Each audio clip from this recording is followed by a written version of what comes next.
Olá! Por muitos anos, a construção e o desenvolvimento do ensino de história foram embasados a partir do eurocentrismo, em que o mundo era interpretado e narrado pela visão e pelos valores da sociedade europeia. Como resultado, a memória de outras culturas foi tratada de forma superficial ao longo do tempo. Para corrigir essa realidade e preservar a diversidade por meio do ensino da história, dar voz às minorias em sala de aula é fundamental. Nesse sentido, o ensino de história deve ser amplamente democrático.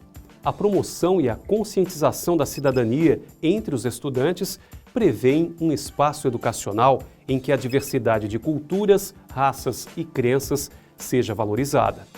Além disso, os estudantes precisam saber que o exercício da cidadania e os direitos humanos foram conquistados pelas minorias ao longo da história.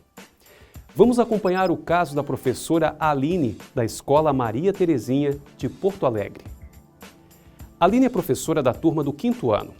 Ao ensinar sobre democracia e o sistema político brasileiro, ela decide trabalhar a diversidade que se apresenta em nossa sociedade e o exercício da cidadania no cotidiano.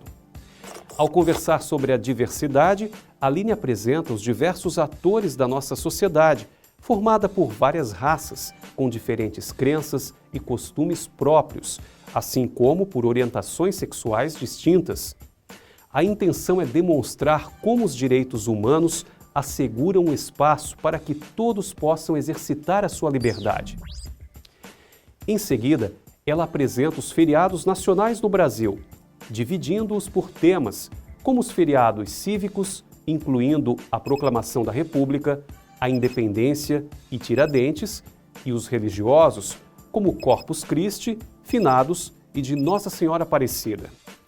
Ao analisar a diversidade dos temas que ensejam feriados nacionais, Aline se questionou: será que o Brasil contempla as minorias em suas datas comemorativas? Estava claro que não.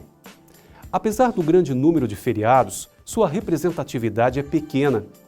Dos cívicos, quase todos têm personagens brancos, apenas um é negro. Dos religiosos, todos abarcam apenas o cristianismo católico.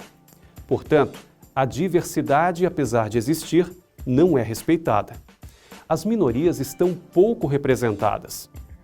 Para aproveitar o gancho, Aline pede para que os estudantes pesquisem sobre a diversidade e o respeito às minorias. O resultado foi excelente. O principal caso trazido por eles foi o nazismo alemão, que perseguiu judeus, ciganos, deficientes e homossexuais. O caso alemão foi a prova de que sociedades que não respeitam a diversidade e as minorias se autodeterioram. Alguns estudantes trouxeram fotos dos locais para cultos religiosos da cidade. A pesquisa apontou que as diversas crenças tinham espaço, já que pessoas de religiões diferentes, participantes de igrejas católicas, evangélicas, espíritas e de Umbanda, por exemplo, conviviam em harmonia e respeito.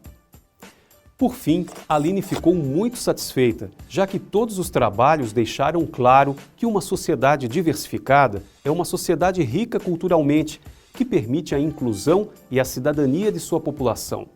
O contrário também mostrou que a exclusão e a marginalização de culturas e etnias corrompem e desintegram uma nação.